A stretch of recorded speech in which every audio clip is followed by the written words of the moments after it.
Saya melihat ada suatu kejanggalan telah mengikuti perjalanan kasus penyidikan terhadap Aziz Syamsuddin oleh KPK sendiri. Kejanggalan itu dilihat dari pertama ketika KPK mengumumkan di hadapan pers tentang dugaan keterlibatan Aziz Syamsuddin dalam kasus jual beli jabatan yang penanganannya sedang dilakukan oleh KPK, di mana Aziz Syamsuddin dijelaskan perannya itu memfasilitasi pertemuan antara Robin 47 selaku penyidik KPK dengan M. Syahrial yang waktu itu sebagai wali kota Tanjung Balai. Pertemuan mana dilakukan di rumah jabatan Wakil Ketua DPR Aziz Syamsuddin di Kuningan. Disitulah terjadi sebuah kompromi, ya.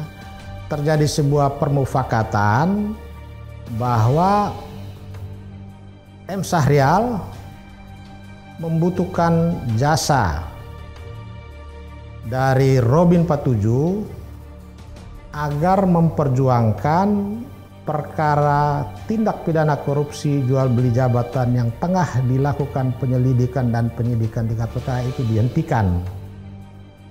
Nah, terkait dengan jasa yang dipercayakan kepada Robin itu, Robin meminta uang sejumlah 1,5 miliar sebagai jasa untuk menghentikan penyelidikan dan penyidikan yang dilakukan oleh KPK.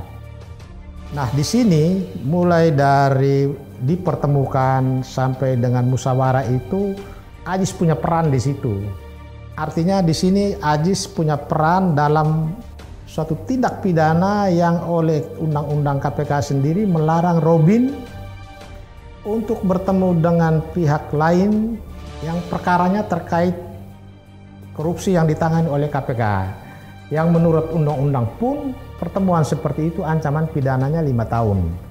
Disitulah Aziz Syamsuddin sebetulnya terlibat sebagai pelaku turut serta karena dia memfasilitasi, memudahkan terjadinya pertemuan.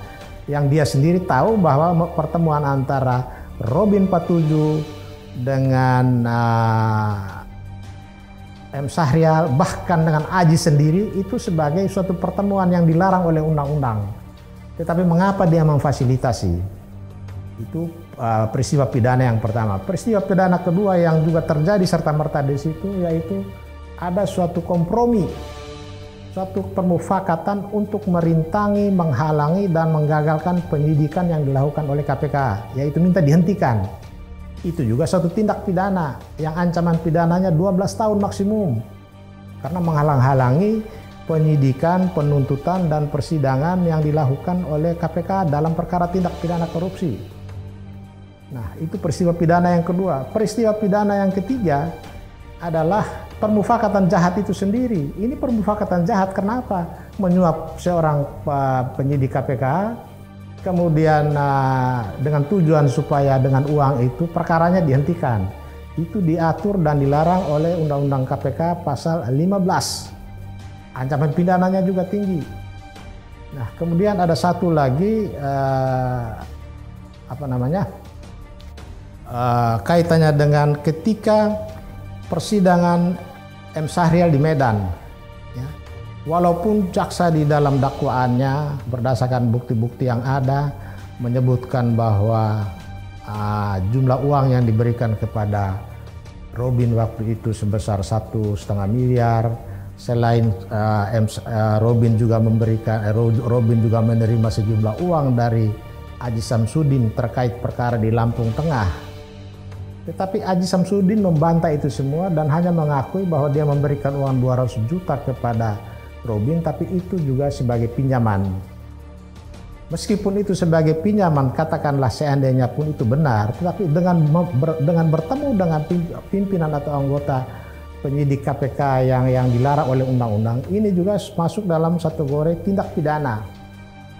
Nah, kemudian juga di dalam dakwaan jaksa dan juga di dalam keputusan Dewan Pengawas KPK ketika memeriksa Robin 47 karena diduga melakukan pelanggaran etika dan pedoman perilaku komisi dan pegawai KPK. Di situ Dewan Pengawas pun menemukan hal yang sama, yaitu apa? Robin 47 terbukti menemui M. Syahrial di rumah Aji Samsudin atas peran Aji Samsudin. Kemudian Robin pun dinyatakan terbukti menerima uang dari M. Syahrial sebesar 1,5 miliar dengan permintaan agar perkaranya yang sedang ditangani oleh KPK dihentikan. Peristiwa itu terjadi pada Oktober tahun 2020. Nah, jika kita hubungkan dengan fakta-fakta lain seperti baik di hasil sidang Dewan Pengawas KPK maupun di dalam surat dakwaan jaksa penuntut umum dalam perkara M. Syahrial dan juga dalam perkara Robin, jaksa KPK sudah menguraikan secara lengkap dan sistematis tentang peran-peran yang dilakukan oleh Aji Samsudin dan Robin dalam mata rantai KKN yang dibangun bersama. Nah, yaitu apa? Aji Samsudin meminta bantuan Robin agar kasusnya yang di Lampung Tengah, kasus korupsi Lampung Tengah yang melibatkan Bupati Lampung Tengah Pak Mustafa yang pada waktu itu ditangani KPK, supaya penyidikan itu tidak diarahkan ke Ajis, ya. Supaya penyidikan itu tidak diarahkan ke Ajis, dia tugaskan Robin untuk memantau dan memantau. Yang dipantau itu adalah saksi yang juga rekan Ajis sendiri yang namanya Pak Gudo. Nah, rekannya sendiri yang sedang diperiksa itu kesaksiannya supaya diawasi. Kenapa? Karena dia sudah ada transaksi, sudah ada kesepakatan dengan Robin agar penyidikan dalam kasus dugaan suap dalam perkara Lampung Tengah itu tidak mengarah ke Ajis. Kemudian Ajis juga membawa Robin ketemu Rita Widiasari di LP Tangerang. Tujuannya apa? Tujuannya supaya Robin 47 bisa membantu agar aset-aset Widiasari, ya, supaya tidak disita dan diarahkan di dalam perkara pencucian uang. Sekaligus juga agar Robin bisa membantu mengurus PK-nya Rita Widiasari. Nah, melihat rangkaian peristiwa dan kejadian yang disangkakan dan diduga sebagaimana dakwaan jaksa terhadap M. Syahrial, terhadap Robin 47, dan terhadap putusan Dewan Pengawas KPK atas dugaan pelanggaran kode etik dan pedoman perilaku Robin 47, memperlihatkan betapa Ajis punya peran dalam membangun sebuah jaringan mafia peradilan, ya, jaringan KKN yang melibatkan oknum-oknum di KPK, yaitu dari tingkat penyidik, bahkan patut diduga jaringan Aji Samsudin juga sampai kepada Wakil Ketua KPK Lili Pintauli, karena pada pertemuan Oktober di rumah Aji Samsudin tahun 2020 itu, pada Oktober 2020 itu juga Lili Pintauli melakukan kontak telepon dengan M. Syahrial. Peristiwanya hampir bersamaan di Oktober itu, ya, sehingga patut kita duga jaringan mafia peradilan ini sudah masuk sampai di KPK, di mana ada penyidik yang terlibat yaitu Robin 47 sekarang sedang menghadapi dakwaan dan sudah diberhentikan oleh KPK karena putusan Dewan Pengawas, diberhentikan dengan tidak hormat, ya, karena keterlibatannya menggunakan pengaruhnya untuk kepentingan pribadi dan melanggar larangan bertemu dengan pihak yang sedang perkaranya ditangani oleh KPK.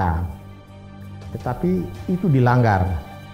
Nah, jadi mata rantai KKN atau katakanlah jaringan makelar kasus, atau lebih ekstrim lagi dikatakan mafia peradilan, sudah masuk sampai ke KPK, dan perannya itu juga tidak hanya menghentikan penyidikan, sampai kepada mengurus peninjauan kembali dan mengurus bagaimana menyelamatkan aset-aset seorang terpidana yang kasusnya sedang ditangani oleh KPK dalam kasus pencucian uang. Jadi aset-aset Rita Widiasari ini mau diamankan supaya tidak bisa dijangkau oleh KPK dalam kasus pencucian uang. Inilah yang harusnya di tengah masyarakat menaruh harapan tinggi kepada pimpinan KPK agar posisi Aziz Samsudin ini segera dipastikan apakah dia hanya sekedar saksi ataukah dia juga harus dinyatakan sebagai tersangka. Mestinya dengan Robin 47 sudah jadi terdakwa yang dakwaannya sebentar lagi akan dibacakan. M. Sahrial juga perkaranya sudah masuk pemeriksaan saksi. Kemudian seorang pengacara yang namanya Maskur Husain, ya, yang menjadi kaki tangannya Robin, itu juga sudah jadi terdakwa. Kenapa Aziz Samsudin masih bebas di luar?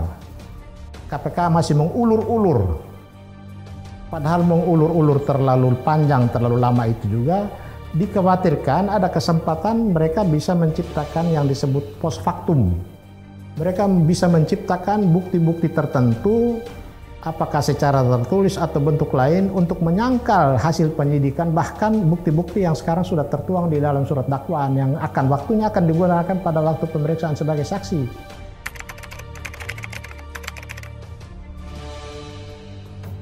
Nah, KPK sudah melakukan penggeledahan dan penyitaan di 4 tempat terkait dengan Aziz Samsudin, yaitu 3 tempat di kediaman pribadi dan 1 tempat di ruang kerja Aziz Samsudin di DPR RI.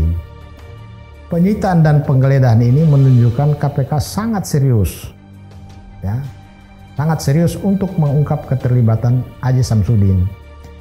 Tetapi meskipun sudah dilakukan penyitaan dan penggeledahan, bertroli-troli barang bukti dibawa ke KPK. Pertanyaannya, mengapa M. Sahrial, Robin 47, Maskur Husaini, 3 orang ini sudah ditetapkan sebagai tersangka, bahkan sekarang ini sudah masuk dakwaannya di persidangan. Malahan M. Sahrial sudah dimulai dengan pemeriksaan saksi. Tetapi kenapa Aziz Samsudin masih di luar? Masih belum jelas statusnya. Padahal di dalam putusan Dewan Pengawas KPK terkait dugaan pelanggaran etik dan pedoman perilaku, Dewas KPK sudah menguraikan secara sistematis pertemuan yang dilakukan oleh Aziz Samsudin bersama Robin dalam mengurusi kepentingan M. Sahrial, berapa jumlah uang yang ditransaksikan disepakati untuk menghentikan kasus-kasus di KPK. Semua sudah diungkap di putusan Dewan Pengawas KPK. Lalu apa yang diuraikan secara sistematis dalam putusan Dewan Pengawas KPK dengan apa yang diuraikan oleh Jaksa Penuntut Umum KPK dalam perkara atas nama M. Sahrial di Medan ya, di Pengadilan Tipikor dalam perkara terdakwa M. Sahrial, juga uraian surat dakwaan Jaksa Penuntut Umum KPK terhadap surat dakwaan atas nama Robin 47 tidak jauh berbeda tentang keterlibatan dan peran Aziz Samsudin mempertemukan M. Sahrial dengan Robin dan jumlah uang yang harus disiapkan untuk diberikan kepada Robin dan kawan-kawannya di KPK untuk menghentikan kasus. Kemudian peran Aziz Samsudin dalam perkara Kabupaten Lampung Tengah yang terkait dengan dirinya sendiri. Aziz Samsudin kontak Robin dengan menyiapkan sejumlah uang, meminta bantuan Robin 47 untuk mengawasi pemeriksaan di sana itu agar jangan sampai mengarah kepada dirinya. Ya. Kemudian belum lagi Robin dibawa oleh Aziz Samsudin ketemu terpidana Rita Widiasari di LP Tangerang, khusus mengurusi perkara Rita Widiasari yang waktu itu aset-asetnya sedang dalam target pemeriksaan pencucian uang oleh KPK. Sekaligus juga Aziz Samsudin mau membantu Rita Widiasari untuk melalui Robin supaya bisa urus peninjauan kembali. Dan dalam pemeriksaan yang lain, jumlah uang yang diterima oleh Robin dari kasus Lampung Tengah yang terkait Aziz Samsudin, dalam kasus M. Sahrial Tanjung Balai Ya, Robin terima berapa dalam kasus Rita Widiasari? Semua total 11 miliar. Yang anehnya di sini, dari uang 11 miliar lebih itu, mengapa Robin hanya mendapatkan jatah 1 miliar lebih, sedangkan 9 miliar lebihnya itu diserahkan kepada Maskur Husaini. Ya, Maskur Husaini kan seorang advokat. Kenapa 9 miliar lebih itu kok diserahkan kepada Maskur ini? Ini yang KPK harus mencari. Apakah Maskur ini hanya sekedar menyimpan hasil kejahatan yang didapatkan melalui Robin, atau Robin mendapatkannya dari pihak-pihak itu untuk menampung, atau Maskur ini punya peran untuk membagi-bagikan uang itu kepada pihak lain lagi. Ini yang harus dicari. Jadi tugas berat pimpinan KPK sekarang, pertama harus clear tentang keterlibatan sejumlah pihak di internal KPK dalam kaitan dengan dugaan maklar kasus, atau bahasa yang lebih ekstrim, adanya mafia peradilan sudah masuk ke KPK. Yaitu sekarang sudah nyata seorang Robin 47 sudah diberhentikan dengan tidak hormat oleh Dewan Pengawas KPK dari kedudukannya sebagai penyidik di KPK karena keterlibatan ini. Kemudian setelah itu Lili Pintauli, Wakil Ketua KPK oleh Dewas KPK, sudah berhasil menemukan pelanggarannya yang mendagangkan pengaruh dan bertemu dengan pihak yang oleh undang-undang KPK dilarang untuk bertemu. Artinya dia terlibat dalam apa yang disebut sebagai mafia peradilan atau maklar kasus. Ada pimpinan KPK diduga terlibat, ada penyidik juga bermain. Ini yang menjadi tugas pimpinan KPK, harus mengamputasi ini supaya KPK harus bersih dari permainan-permainan semacam ini. Di tengah KPK sekarang mengalami kemerosotan kepercayaan dari publik yang melihat gonjang-ganjing ini, KPK mengalami kemerosotan kepercayaan dari masyarakat. Kalau satu minggu ini pun tidak ada kepastian, maka ya saya pun termasuk orang yang mulai meragukan kesungguhan Firly Bahuri untuk menuntaskan kasus-kasus ini. Keraguan saya didasarkan kepada pertama, bicara tentang Robin 47. Mengapa dalam surat dakwaan itu Robin 47 hanya dituduh melanggar pasal suap? Padahal dalam peristiwa yang dijelaskan tadi mata rantai pertemuan antara Aji Samsudin, M. Syahrial, Robin 47, kemudian Aji Samsudin, Robin 47 dengan Rita Widiasari, kemudian Aji Samsudin bertemu Robin untuk perkaranya sendiri. Itu sebetulnya dalam waktu yang bersamaan peristiwa pertemuan-pertemuan, musyawarah-musyawarah, transaksi-transaksi pemberian uang itu melahirkan beberapa tindak pidana. Ada tindak pidana suap, ada tindak pidana melakukan pemufakatan jahat, ada tindak pidana melanggar larangan undang-undang untuk pimpinan atau anggota penyidik KPK bertemu dengan pihak yang perkaranya sedang jalan. Ada kejahatan di mana perbuatan merintangi, menggagalkan, menghalang-halangi penyelidikan, penyidikan, penuntutan perkara pidana korupsi.